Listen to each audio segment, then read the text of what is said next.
Mencari judul untuk tesis atau disertasi itu otomatis yang kita tahu adalah harus judul yang baru, ya kan, harus judul yang dan itu susah sekali mencari judul ini, nggak gampang begitu. Jadi judul kita itu harus belum ditulis di semua jamiah Mesir, bahkan dari semua negara Arab. Antum tahu di negara Arab ini ada berapa negara, berapa jamiah, dan tiap tahun mereka menulis maudhu itu kan. Betul. Ya kadang-kadang antum, ada ide pemikiran judul yang baik gitu kan.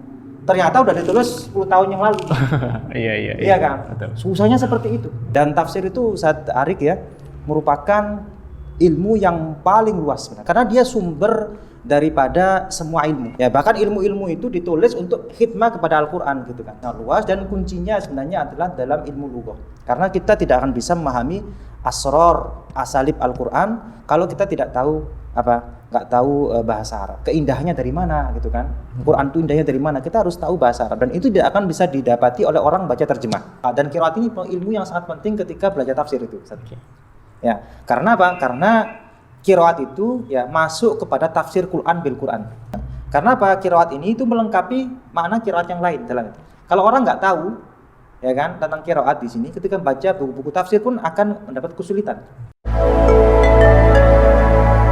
Bismillahirrahmanirrahim. Assalamualaikum warahmatullahi wabarakatuh. Kembali lagi bersama saya Arik Abdul Aziz di acara rutinan kita Bincang Santai bersama Alumni. Alhamdulillahirrabbilalamin, telah bersama saya seorang doktor dengan pencapaian martabah syaraf ula yang berasal dari Madura dengan kekeluargaan Gama Jatim, yang mana ilmunya sudah tidak diragukan lagi. Selain luasnya ilmu, beragam keterampilan yang dimiliki menjadi daya tarik tersendiri bagi banyak mahasiswa untuk berlomba-lomba menjadikannya sebagai seorang guru. Saya ucapkan ahlan wa sahlan kepada Dr. Lingga Muttaqin, LCMA. Assalamualaikum Ustaz. Assalamualaikum. Gimana kabarnya Ustaz? Sehat, alhamdulillah. Sehat, alhamdulillah. Semoga teman-teman juga sehat semuanya, mudah-mudahan ya Rob. Insyaallah. Ustaz, kalau boleh tahu Ustaz kedatangan tahun berapa? Saya datang pada tahun 2007. Ya, itu pada masih ingat kalau nggak salah 5 Desember 2007, di akhir-akhir 2007 begitu. 16 tahun kira-kira ya? Sekitar atau kurang ya. Oh iya. Ya. Pada saat itu tiket 80 coret berapa Ustaz? Dulu masih dulu itu ada 2 mobil ya. Cerita tentang tentang otobus ya. Dulu itu ada 2 mobil, jadi ada mobil yang warnanya hijau itu masih rubuk. Masih rubuk? Ya, rubuk gini ya. Atau 25 kirsh. Ya. Ada lain yang nus dah. Paling umumnya nus ya. Saya ingat saya ada yang nus gitu. Ya. Ya, itu sangat berkesan sekali kan, 80 coret dan 24 jam. Karena kita menunggu itu lama begitu. Pak, zaman dulu masih belum banyak mobil ya Ustaz? Sedikit sekali. Ya. Dari mulai harga tiket masih setengah geneh sampai sekarang yang sudah 6,5 geneh Ustaz. Dengan 6,5 geneh? Oh iya, 6,5 geneh. Dalam tanda kutip dengan waktu yang tidak sebentar di Mesir ini Ustaz. Apa saja yang sudah antum dapatkan di Mesir yang sekiranya tidak akan antum dapatkan di tempat-tempat lain Ustaz? Suatu yang saya dapat di Mesir yang nggak di tempat lain. Ya, otomatis di sini kita datang ke Mesir karena ingin belajar kepada para ulamanya ya, khususnya pada tentang berkaitan dengan ilmu agama. Dan saya melihat di sini ulama Al-Azhar sendiri adalah mungkin ulama-ulama besar yang mungkin kita akan sedikit sekali menemukan padanannya di negara-negara yang lain di sana. Di samping juga tentang akhlak-akhlak yang mulia yang mereka mereka tampakkan dalam akhlak mereka. Jadi saya itu di Mesir ini kaget sekali ya. Saya pernah bermulazamah dengan salah satu guru yang walaupun kita mungkin banyak kekurangan, banyak nakal, jarang masuk dan sebagainya, ini nggak pernah marah. Ada salah satu guru kami. Ini merupakan hal yang sangat berkesan bagi saya ya. Saya yang mungkin agak malas-malasan, ini guru kita malah kadang sering menipu, di sini kamu belajar gitu ya, sangat ya, istilahnya Al-Azhar, ulama Al-Azhar sendiri yang saya melihat mereka itu sangat mencintai thalabatul ilmi. Ini yang saya salut sekali ya, dan harus kita contoh sifat-sifat seperti ini. Jadi kita secara umum ulama-ulama di Mesir ini adalah ulama-ulama yang sangat cinta kepada thalabatul ilmi, bahkan sering membantu kita ya kan di sana. Ya, inilah yang paling berkesan bagi saya sendiri, dan otomatis juga di tempat-tempat kita di Indonesia juga banyak sekali ulama seperti. Tapi karena saya lama di sini ya, jadi saya melihat banyak sekali ulama-ulama yang memberikan kita contoh-contoh yang baik, sehingga semakin saya itu cinta kepada agama Islam ini. Jadi ketika kita datang ke sini di Al-Azhar ini, kemudian kita melihat bagaimana para ulama-ulama tadi itu menampakkan akhlak-akhlak Islam di sana. Jadi saya sadar bahwasanya Islam ini agama yang sangat besar, agama yang sangat agung. Dari mana? Dari praktek para ulamanya, dari praktek orang-orang Islam di sini. Ya, itu yang menjadikan saya ketika sampai di sini itu semakin saya yakin dengan Islam itu seperti itu. Ya, itu mungkin sekilas yang saya lihat di Mesir ini. Ya, orang-orang Mesir juga orang-orang yang suka sekali bersedekah, membantu siswa-siswa.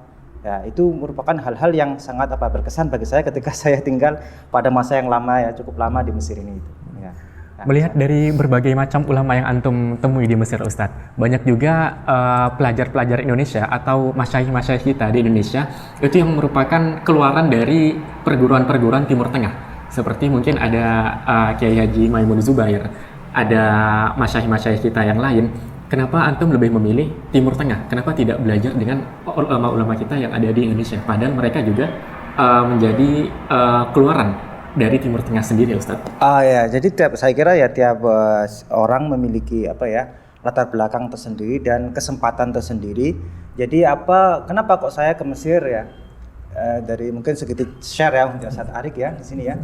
Jadi dulu saya waktu masih SMP, saya di SMP negeri waktu itu. Kemudian orang tua saya sendiri ingin agar saya itu nantinya belajar agama. Nah, di mana nanti inginnya ayah saya itu ingin agar saya itu belajar di UIN, ya UIN, Universitas Islam Negeri gitu kan. Nah, namun ayah saya itu mendengar kabar ada beberapa orang yang mana latar belakangnya karena dia adalah orang umum, belajar di sekolah umum begitu ya. Ketika masuk ke UIN ini mendapat kesulitan.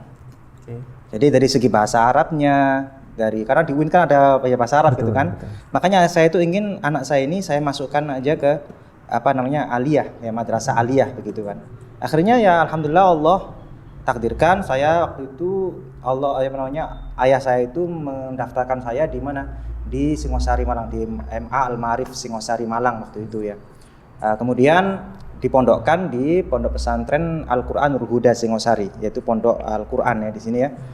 Kemudian ya bayangan saya waktu itu cuma sekedar saya belajar agama, saya masih belum pikiran Mesir dan sebagainya, Ustaz Tarik ya. Ya saya pikirannya saya ingin belajar agama selesai gitu.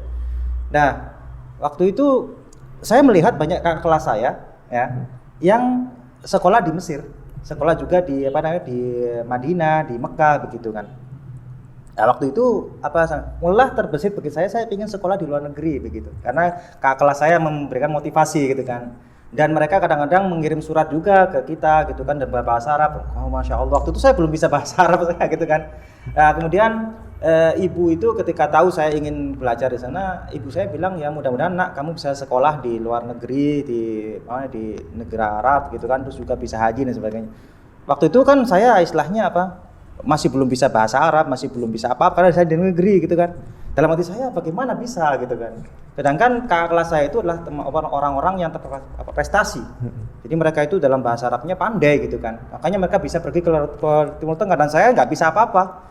Saya masih ingat waktu itu kelas pertama saya masuk ke aliyah itu, madrasah aliyah itu. Hari pertama saya belajar bahasa Arab itu saya belajar 2 kata. Apa itu Syarif? Saya belajar apa arti na'am dan la.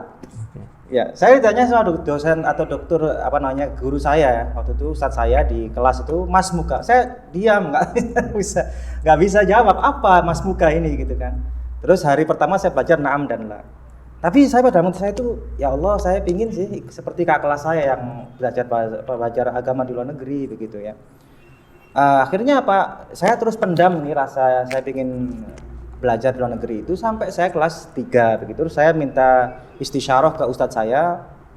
Ustadz, saya kalau ingin belajar ke luar negeri bagaimana Ustadz? Ke Al-Azhar gitu kan. Oh ya bagus karena ustadz saya ini adalah ustadz pertama dari sekolah yang lulusan Al-Azhar Mesir.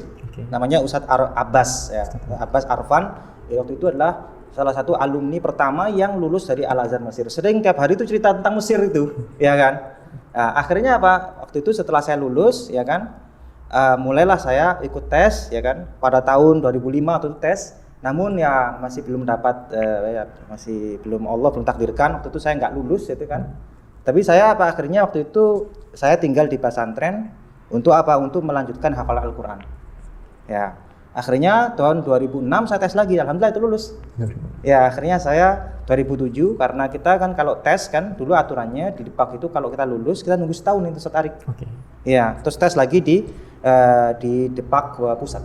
Ya, alhamdulillah lulus dengan teman-teman, akhirnya saya berangkat ke Mesir. Jadi mengapa nggak belajar di tempat-tempat lain? Ya, karena waktu itu yang tersedia di waktu itu adalah pikiran saya masih terpikir ingin seperti kakak kelas saya yang sukses di Mesir dan sebagainya begitu. Ya. Jadi kalau pesantren sendiri saya 5 tahun di pesantren ya mungkin seperti kayak Pondok Sarang dan ini masih nggak tahu ya nggak kenal waktu itu ya kan baru di sini setelah itu kenal dengan teman-teman Sarang ya banyak di sini Yai Maimun Zubair dan juga ada Gus Dr. Ghafur ya seperti itu baru saya tahu di sini gitu. Itu mungkin sekilas tentang saya begitu. Jadi untuk pemirsa sekalian ya, jadi sebagaimana yang kita tahu bahwasannya Ustadz Lingga sendiri itu belajar bahasa Arab dari bawah, dari SMP negeri dari awalnya yang tidak tahu apa-apa, akan tapi sekarang beliau jadi doktor mencapai martabah syaraful ula. Tentunya ini dengan semangat juang yang tinggi. Nah, kalau seandainya Ustadz Lingga bisa, maka saya yakin antum sekalian pasti juga bisa. Lebih gitu baik ya. lagi. Iya, lebih baik lagi. Ya. Kemudian Ustadz, ngomong-ngomong masalah Timur Tengah nih. Iya. Timur Tengah itu kan luas sekali ya. Kenapa sih antum harus mengambil Azhar sebagai naungan keilmuan antum? Iya, ya waktu itu kan kita juga masih belum bisa Ustadz Arik ya untuk membedakan antara negara ini atau sekolah ini itu masih kita waktu itu masih di aliyah waktu itu ya belum tahu gitu kan. Tapi mengapa saya memilih ini karena waktu itu memang banyak daripada kakak kelas saya yang memang ke Al Azhar begitu kan. Ternyata alhamdulillah ketika kita sampai Al Azhar sendiri, masya Allah Al Azhar ini merupakan marja'iyah Islamiyah ya fil alam Islami kan begitu kan marja'iyah mu'tabaroh di alam Islam itu saya waktu itu wasatiyah itu belum ngerti gitu kan kita itu saya kira saya ketika ke Al Azhar ya semuanya bimah di al-fadli minallah gitu kan Allah yang menuntun saya dan teman-teman untuk bisa ke sini begitu alhamdulillah itu. Setelah antum masuk ke Azhar Ustadz, kenapa antum memilih Fakultas Usuluddin dan menjadikan tafsir Quran itu sebagai syubahnya? Kenapa Ustadz? Itu juga sebenarnya saran daripada ayah ya. Waktu itu saya waktu lulus di Depak waktu itu kan dikasih pilihan untuk memilih apa jurusan kuliah Usuluddin ataukah syariah ataukah lugha. Waktu itu ayah mengatakan nak pilih tafsir saja begitu kan. Karena mungkin ya ayah saya pandangannya kalau fikih dan sebagainya itu kan banyak perdebatan gitu kan. Banyak khilaf antara ini udah kamu pilih tafsir aja lah biar tahu makna Al-Qur'an begitu. Itu sekilas dari ayah saya begitu. Ya alhamdulillah saya juga kan waktu itu dari pesantren Al-Qur'an begitu ya. Dan ini sangat cocok sekali kita pilih tafsir ya kan begitu. Ya alhamdulillah ya berkat daripada guru-guru kami yang mengajari Al-Qur'an gitu kan. Ternyata Al-Qur'an itu sangat bermanfaat sekali, apalagi kita kalau jurusan tafsir gitu kan. Sangat bermanfaat sekali ketika kita itu membaca teks, bahkan Quran sendiri itu bermanfaat bagi bagi semua takhusus. Antum dimanapun aja, di kuliah syariah, di lugha, di mana, di tafsir apalagi ya gitu. Jadi mungkin mantik ya nggak ada Qurannya gitu ya. Jadi antum itu ketika baca turos atau kitab kuning atau buku-buku Arab gitu kan, banyak sekali para muallifin itu yang ketika berdalil dia itu hanya mengambil sepotong ayat begitu. Kenapa? Karena dia menganggap bahwasanya pembaca itu sudah hafal. Ya.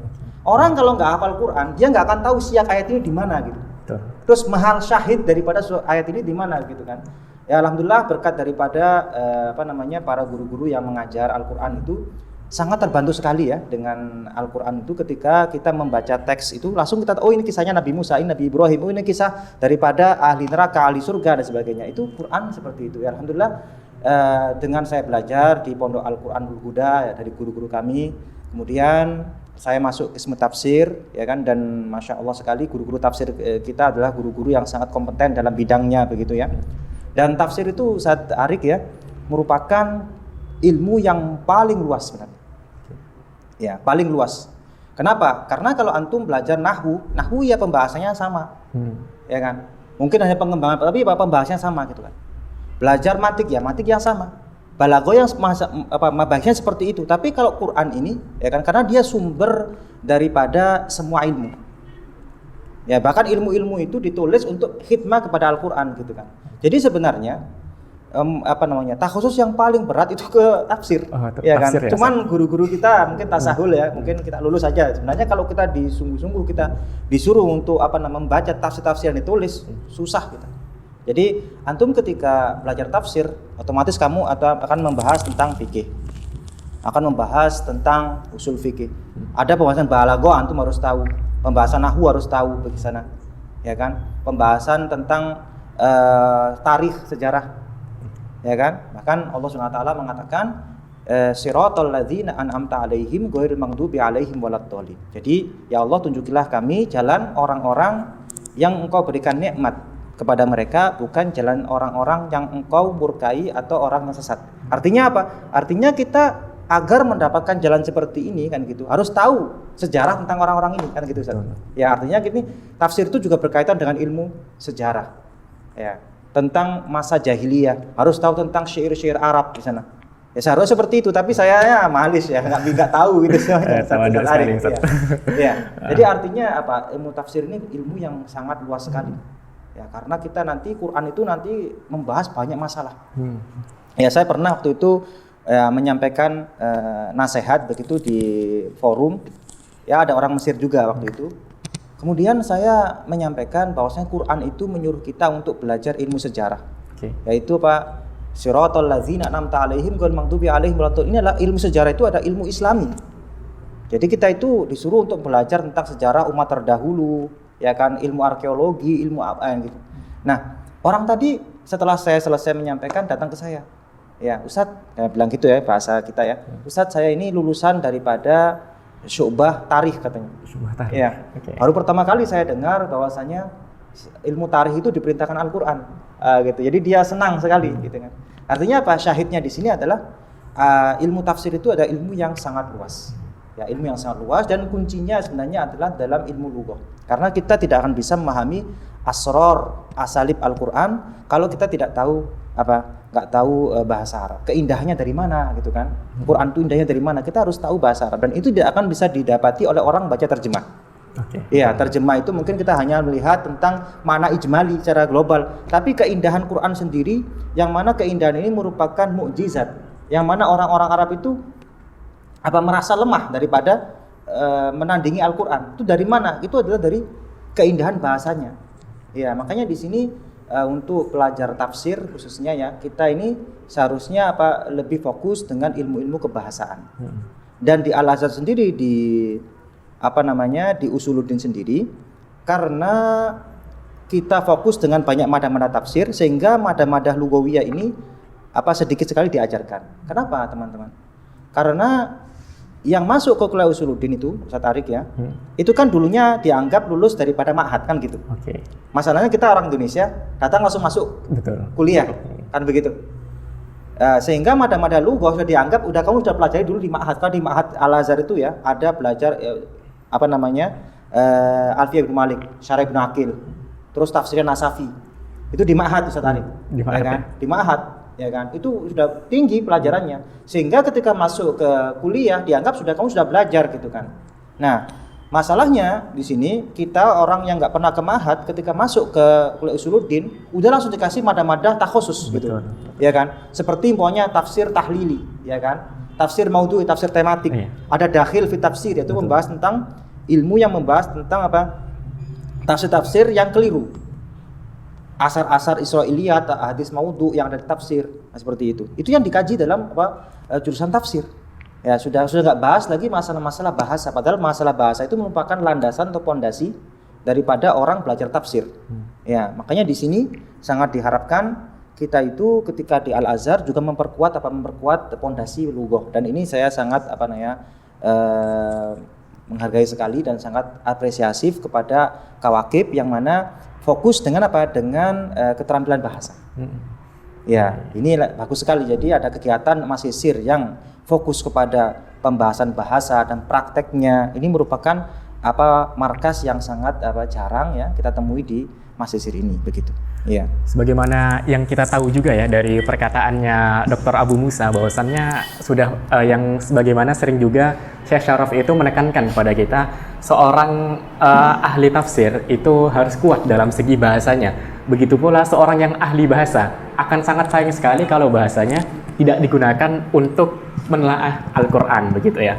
Nah, sebenarnya ada beberapa perspektif yang berbeda antara yang mungkin anak-anak S1 sekarang dengan Dr. Dingga, bahwasannya sebagian besar kawan-kawan saya ketika saya tanya, kamu masuk jurusan apa gitu, dia jawab, saya masuk syu'bah tafsir gitu kan, tafsir Quran. Loh kenapa? Karena syu'bah tafsir paling mudah gitu. Dan bahkan saya pernah ditanya sama teman saya, Rik, kamu masuk apa gitu kan? Saya masuk syu'bah hadis.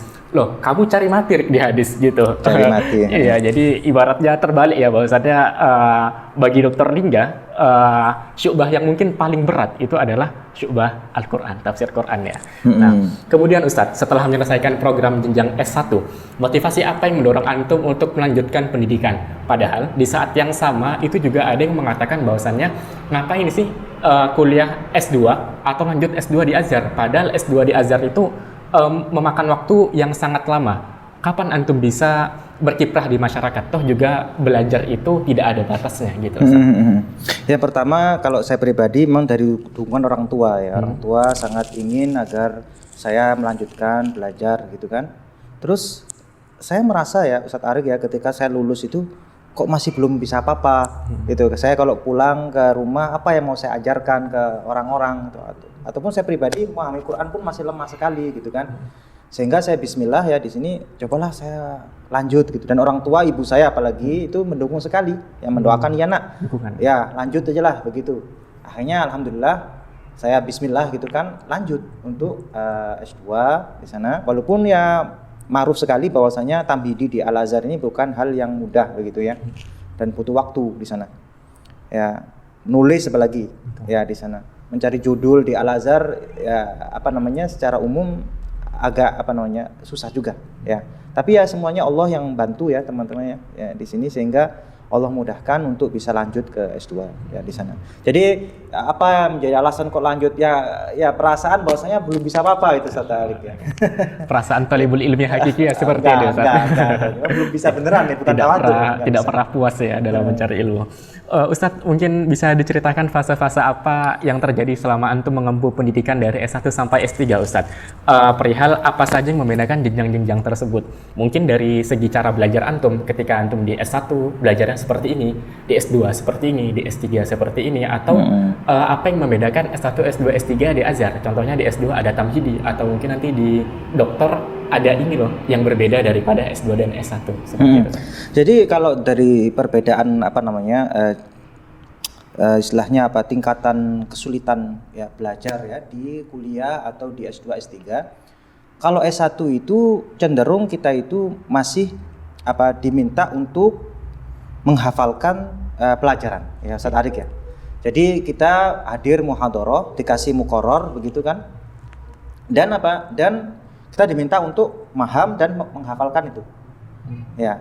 Dan kemudian ujian kita itu adalah kebanyakan dulu masih tulis semuanya, nggak ada yang ABC. Dulu itu semuanya Semuanya esai itu kan. Jadi kadang-kadang ya tergantung dokter itu kadang-kadang minta jawabannya panjang gitu kan. Kadang sampai ada orang yang kertas lembar jawaban itu nggak cukup. Ya kan? Karena soalnya itu panjang. Jadi soalnya mungkin cuma 2 saja ini Ustaz Arik. Tapi jawabannya mungkin bisa sampai ya 10 halaman gitu kan. Ya, jadi dulu itu tahriri atau ujian tulis di Al-Azhar itu memang cukup berat juga. Ya sekarang juga berat, tapi ya dulu itu kadang diminta orang nulis banyak gitu. Nah, jadi kalau S1 itu yang saya pandang ya, itu kebanyakan memang kita disuruh menghafal, mendengar dokter begitu, terus menyampaikan apa yang kita pahami ke dalam tulisan, dan dokter melihat anak ini paham apa tidak, seperti itu. Jadi istilahnya fase-fase S1 ini adalah fase yang masih dituntun ya kan untuk memahami ilmu begitu, diberikan landasan ya, dikasih istilahnya madkhol kalau bahasa kita, dikasih kunci-kunci ilmu-ilmu itu. Jadi S1 ini kita masih belum bisa untuk mentahlil secara detail begitu. Karena sumber kita Kalau kita hanya berpegang pada muqarrar ya itu aja. Tapi doktor ini memberikan landasan fondasi ilmu tiap-tiap cabang keilmuan di sana. Nah, kemudian kalau sudah masuk kepada jenjang S2, S2 ini ada namanya tamhidi ini. Oke. Tahu ya, Arik ya, ada tamhidi. Itu kita juga sama dengan S1. Ya kan? Kita masuk kuliah ada muqarrar di sana. Tapi di sini sebagian doktor itu sudah mulai luas. Jadi dia mengatakan kamu itu baca buku ini. Okay. Kalau dulu kan kita S1 dikasih muqarrar gitu kan. Ini muqarrar kamu gak keluar dari sini pembahasannya. Terbatas. Tapi kalau di tamhidi ini kadang-kadang doktor itu minta kamu baca buku ini nanti keluar dari sana. Okay. Ya, kadang-kadang ada soal yang keluar dari buku. Ya kan, ketika protes dokter ini kok nggak ada di kuliah gitu kan, betul. Ya kan, kata dokter kamu ini sudah S2 gitu, kamu harus luas bacaannya. Jadi S2 itu sudah mulai agak tinggi otomatis ya level kelulusannya. Bahkan untuk lulus pun ini susah. Kalau saya melihat di sana tingkat koreksi untuk ujian ini kayaknya dokter ini lebih ketat di S2. Okay. Mengapa? Karena dokter ini yang saya pandang ya. Anak-anak ini di S2 ini nantinya kan dia akan menulis risalah. Betul. Kan begitu. Kalau dia menulis saja nahwunya salah semua atau gini, ya kan kasihan dia nanti ketika nulis risalah susah gitu. Makanya udah jangan lulus dulu, belajar dulu begitu. Ya, makanya antum nggak kaget kalau ada 70 orang yang satu kelas itu kan di S2 itu. Yang lulus cuma 3. Kadang la ahad yanjah. Saking ketatnya. Iya di sana. Saya melihat mungkin karena dokter melihat kasihan anak-anak ini kalau mereka nanti masuk kepada jenjang penulisan terus masih belum bisa menulis dengan baik, ya kan? Makanya kasihan dia, makanya belum luluskan dulu begitu. Ya. Lah, nanti setelah masuk ke jenjang penulisan inilah mulai marhalah baru dibentuk Ustaz Arik ya. Kenapa Ustaz Arik? Karena di sana antum akan menemukan bagaimana luasnya hasanah turas Islam. Ya, jadi antum sekarang mulai berkarya. Kalau dulu S1 tamhidi itu antum kan di sini menerima saja. Betul. Kalau S2 ini itu antum diminta untuk memberikan sumbangsih baru dalam keilmuan Islam. Ya, dimulai daripada pencarian judul. Lah, mencari judul ya untuk tesis atau disertasi itu otomatis yang kita tahu adalah harus judul yang baru. Betul. Ya kan, harus judul yang dan itu susah. Susah sekali mencari judul ini nggak gampang begitu. Ya kan? Jadi judul kita itu harus belum ditulis di semua jamiah Mesir, bahkan dari semua negara Arab. Antum tahu di negara Arab ini ada berapa negara, berapa jamiah. Dan tiap tahun mereka menulis maudhu itu kan. Betul. Ya kadang-kadang antum ada ide pemikiran judul yang baik gitu kan. Ternyata udah ditulis 10 tahun yang lalu. Iya kan? Betul. Susahnya seperti itu. Ya kan? Jadi dari marhalah mencari judul itu menuntut untuk orang itu bisa mencari judul yang belum ditulis selama ini yang berkaitan dengan takhusus dia. Kemudian mulailah dia masuk, kalau diterima mulai menulis. Dan ini kita di saat momen menulis ini kita akan langsung bermuamalah langsung ya, berinteraksi dengan para dokter-dokter yang dulu mungkin kita hanya melihat beliau mengajar kita. Okay. Kalau sekarang kita langsung temu muka begitu, duduk seperti kita seperti ini. Okay. Ada bahkan saya dulu waktu S2 itu baca itu Ustaz Arik. Okay. Baca setoran tulisan itu dibaca di depan dokter. Dokter, oh ini salah, oh ini benar, oh ini benar, ya seperti itu. Nanti dikasih mulahadat, lalu besoknya kita benarkan seperti itu. Dan langsung bertemu dokter langsung. Seperti itu. Dan kemudian pada fase S2 ini menulis itu, antum akan menemukan bagaimana besarnya sumbangsih ulama Islam selama berapa abad ini dalam semua takhusus ilmu. Jadi kalau kita umpamanya di tafsir saya sendiri, kita mungkin kenalnya tafsir Jalalain gitu kan ya. Tafsir Baidawi itu ratusan tafsir. Ya. Kita kaget kita, kok ada tafsir Tobari, tafsir Ibnu Katsir, ada tafsir Ma'alimut Tanzil, ada tafsir Kasyaf, ada itu banyak sekali. Ya kan, bahkan tafsir Baidawi sendiri itu dikatakan ada hasyiah-hasyiahnya sampai melebihi 300 hasyiah. Untuk satu tafsir ya Pak? Tafsir ya. Ya, enggak semua dicetak. Jadi masih ada di manuskrip begitu. Jadi pada marhalah menulis ini antum akan mengetahui bagaimana luasnya karya-karya ulama-ulama kita yang saya melihat di sini ada orang mengatakan kok dari dulu kita cuma baca buku kitab kuning begitu kan. Apa sih turas? Kamu belum melihat luasnya ilmu-ilmu itu. Jadi kita itu seharusnya memahami apa yang ditulis orang-orang yang zaman dahulu. Setelah itu barulah kita menambahkan hal-hal yang belum dibahas mereka. Oke. Karena kalau kita tidak meneliti apa yang ditulis oleh orang zaman dahulu, mungkin apa yang kita sampaikan nanti sudah digarap orang zaman dahulu gitu loh, Ustaz Arif. Ya. Jadi kalau kita ingin maju, ya kan, kita harus menguasai ya karya-karya ulama terdahulu. Kemudian setelah itu apa? Oh, ini ada poin-poin yang belum dibahas, kita baru di sana.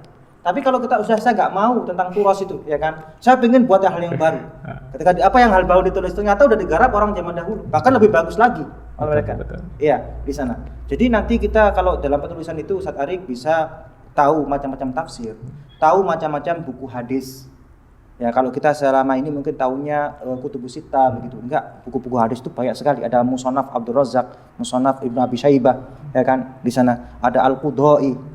Oh, saya itu waktu menulis ya Allah ini buku hadis rak itu pasti semua itu. Iya, ya kan ketika maktabah itu semua aduh banyak buku ya. Ada buku namanya buku Tarojim Ustaz. Buku Tarojim. Ya, Tarojim itu adalah buku tentang biografi. Oke. Nah, buku biografi ini ada yang berkaitan dengan apa biografi para mufassirin, namanya Tabaqatul Mufassirin. Itu ada 3 buku yang saya tahu tuh, Tabaqatul Mufassirin itu. Ada nanti buku-buku yang berkaitan biografi syu'ara, para penyair, ada Tabaqat Fuhul Syu'ara di sana. Ada buku-buku yang berkaitan dengan muhaddisin, rijal. Ada yang fuqaha, ada Tabaqatus Syafi'iyah Kubra, Tabaqat seperti itu. Jadi buku biografi itu sangat banyak sekali. Tabaqatus Sufiyah, ada namanya buku firaq, ya. Buku-buku tentang apa? Tentang firqah-firqah di sana. Itu buku biografi. Nanti ada namanya buku nahwu. Buku nahwu ini kan kita tahunya cuman Syarah Ibnu Aqil mungkin gitu. Ya kan, Syarah Kafiyah miliknya Ibnu Hajib. Enggak, buku nahwu ini banyak sekali. Ya kan? Ada Amali Ibnu Syajari, ada Amali Ibnu Hajib di sana.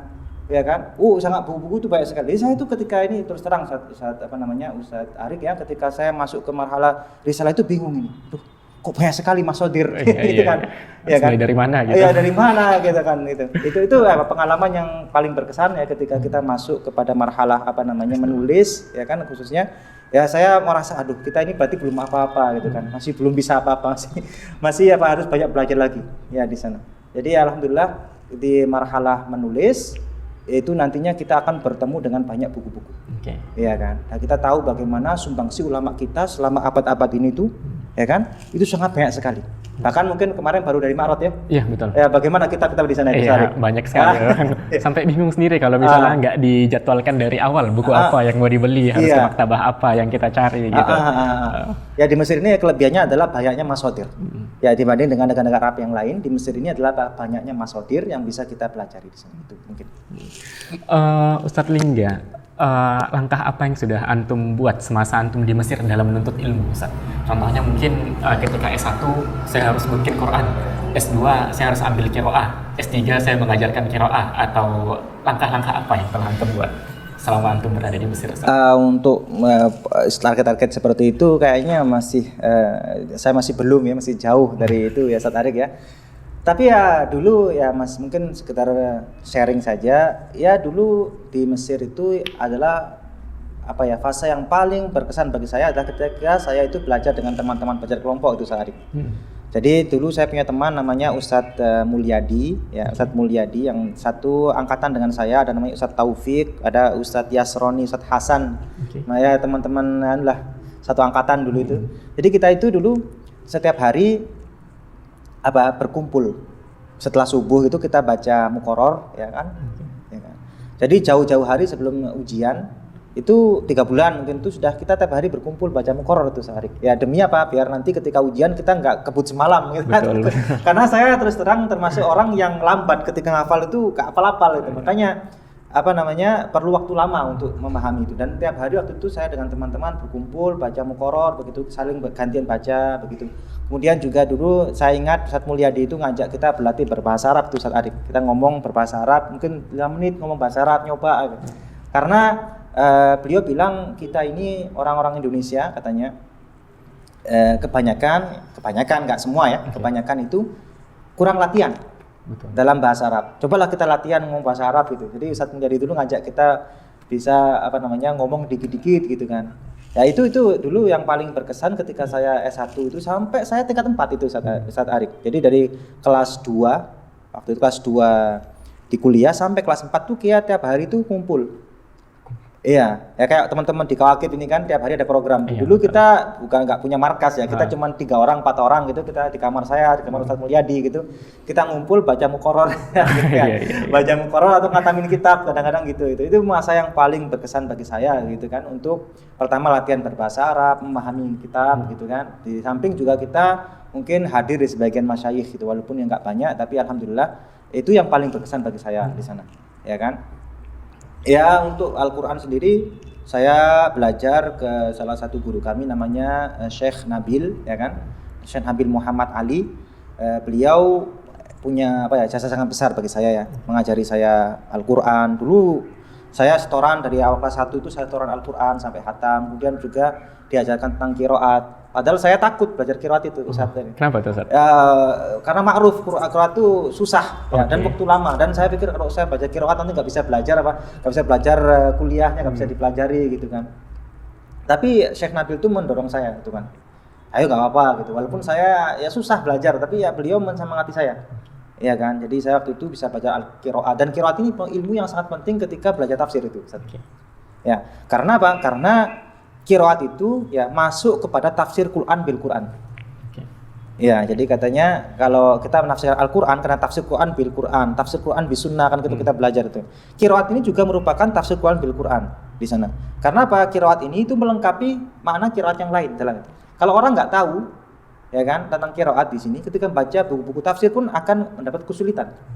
Ya, alhamdulillah dari berkat dari juga Syekh Nabil ya, belajar ke beliau ya, cukup lama saya dengan beliau begitu, dan beliau bimbing saya ketika saya risalah begitu. Saya banyak sekali mendapat kemudahan daripada ilmu qiraat ini. Ya, karena tafsir itu sangat erat hubungannya dengan qiraat di sana. Ya, mungkin itu Ustaz Arik ya. Ustaz sebagai lulusan doktor ya Ustaz dari Al-Azhar sendiri. Ketika antum membaca tafsir, otomatis banyak akwal yang bersifat plural, atau misalnya banyak akwal yang bermacam-macam majmu' gitu ya. Manhaj apa yang antum gunakan ketika antum berhadapan dengan kalam ulama yang Masya Allah luar biasa banyaknya ini Ustaz? Contohnya di tafsir ayat A, ulama satu bilang tafsirnya seperti ini, di tafsir ulama yang kedua bilang enggak, tafsirnya seperti ini gitu. Gimana cara antum menghadapi perbedaan pendapat dalam tafsir? Ya, ini soal yang sangat bagus sekali Ustaz Arik ya. Jadi kalau kita membaca buku tafsir itu akan banyak kita temukan banyak ikhtilaf antar mufassirin ya kan tentang makna suatu ayat. Nah, kalau kita kembali kepada masa-masa lampau, pada masa tabi'in, sahabat tabi'in dan setelahnya, kita melihat bahwasanya pada masa itu ilmu itu adalah masa-masa namanya asru tadwin ya, masa-masa penulisan ya. Mungkin itu pada masa tabi'in dan setelahnya itu masuk namanya asru at-tadwin. Jadi apa maksudnya di sini? Pada masa ini para ulama itu mereka fokus untuk mengumpulkan ya kan hal-hal yang berkaitan tentang suatu ilmu, khususnya ilmu tafsir di sini. Mereka berusaha untuk mengumpulkan riwayat atau akwal-akwal yang berkaitan tentang tafsir suatu ayat. Jadi masa ini merupakan masa yang sangat penting karena apa? Mereka lah ulama-ulama kita itu yang menyelamatkan banyak riwayat hadis. Tanpa mereka mungkin nggak akan sampai ke kita kalamnya Nabi itu tuh, ya kan? Ya, nggak cuma dihafal tapi juga ditulis. Sehingga apa? Banyak ulama di sana itu yang mereka itu tujuannya sebenarnya selain buat tafsir juga juga mengumpulkan semua qaul yang berkaitan tentang suatu ayat. Sehingga antum dapati tafsir Tabari umpamanya banyak sekali kalam-kalam atau akal-akal dalam satu ayat itu yang bahkan tanakut atau ada kontradiksi begitu. Dan Imam Tabari bukan berarti nggak paham, dia tahu dia, ya kan. Tapi masa itu, ya kan, memang ulama-ulama itu fokus untuk mengumpulkan banyak sekali akal-akal tentang tafsir, diselamatkan dulu. Setelah itu tugas daripada generasi setelahnya untuk memilah-milah. Ya, makanya di sini Imam Tabari juga kadang-kadang memberikan tarjihat, kayak antum tadi bilang mana untuk membedakan itu. Imam Tabari juga pada masa itu sudah memberikan tarjihat. Enggak hanya beliau menyebutkan khilaf gitu, enggak. Hanya beliau mengatakan warroji indana gitu kan. Ya, yang paling roji yang mana gitu. Nah, namun banyak juga akal-akal yang beliau enggak bahas begitu. Karena ya mengumpulkan riwayat-riwayat tadi itu pun sudah susah, Ustaz. Ya kan? Kalau mereka juga pada masa itu mentarjih juga itu kan. Iya. Enggak selesai Qur'annya nanti ya. Cukup dulu kita kumpulkan semua. Nah, kemudian itu terus berlangsung dalam beberapa kurun, ya kan? Banyak ulama-ulama kita yang mengumpulkan kalam-kalam semua yang berkaitan dengan suatu ayat, sehingga kita menemui ada kila ini dan sebagainya. Nah, makanya di sini ya merupakan tugas generasi sekarang, karena akal-akal tafsir ini kan sudah terkumpul kan ya. Betul. Dalam buku-buku begitu kan ya. Tugas orang-orang pada zaman sekarang adalah untuk memilah kaul-kaul ini. Enggak semua perkataan yang ditulis dalam tafsir itu pantas untuk disampaikan, ya kan? Karena apa? Ada namanya nanti madah namanya dakhil fi tafsir, yaitu madah yang membahas tentang tafsir-tafsir yang menyimpang, ya. Karena nggak semua yang ditulis di sana itu bisa kita sampaikan kepada masyarakat. Bagaimana kita memilah-milah? Ya tadi saya katakan ada namanya madah dakhil fi tafsir. Di sana kita diajarkan tentang bagaimana kita mengetahui, ya kan, mana saja akwal-akwal yang bertentangan, ya kan, dengan apa? Dengan Islam. Ya bisa itu berkaitan dengan riwayat yang apa? Yang maudhu, ya, riwayat yang dhaif atau maudhu yang bertentangan dengan apa? Dengan akidah Islam atau dengan syariat Islam seperti itu. Nah, ini otomatis langsung kita apa? Jauhkan dari tafsir. Ya di sana. Kemudian juga nanti ada namanya ini Ustaz Arik namanya khilaf tanawu. Jadi ya, khilaf tanawu itu bagaimana? Artinya kadang-kadang dari zahirnya Ustaz Arik kalau kita lihat akwal-akwal ini itu bertentangan. Tapi sebenarnya bisa kita satukan. Contoh yang paling sering dicontohkan ulama itu seperti pokoknya ihdinas siratal mustaqim. Apa makna as-siratal mustaqim? Ada yang mengatakan al-Islam. Ada yang mengatakan iman pokoknya.